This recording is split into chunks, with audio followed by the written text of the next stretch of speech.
खुदा यीशु मसीह के जलाली नाम में आप सबको सलाम। हम ज़बूर 113 उसकी 1 से लेकर 9 आयात को देखेंगे। खुदावंद की हम्द करो, आए खुदावंद के बंदो हम्द करो।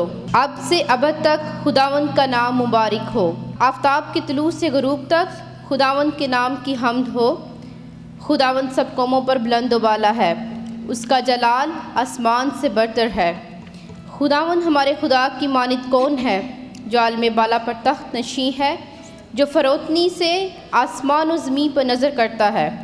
वो मस्कीन को खाक से और मुख्ताज को मज़बला पर से उठा लेता है, ताकि उसके उमरा के साथ यानी अपनी कौम के उमरा के साथ बिठाए। वो बांझ का घर बसाता है और उसे बच्चों वाली बनाकर दिलशाद करता है। खुदावंद की हम्द करो। आमीन। खुदावंद का पाक कलाम पढ़ा जाना और सुना जाना। पैसे बढ़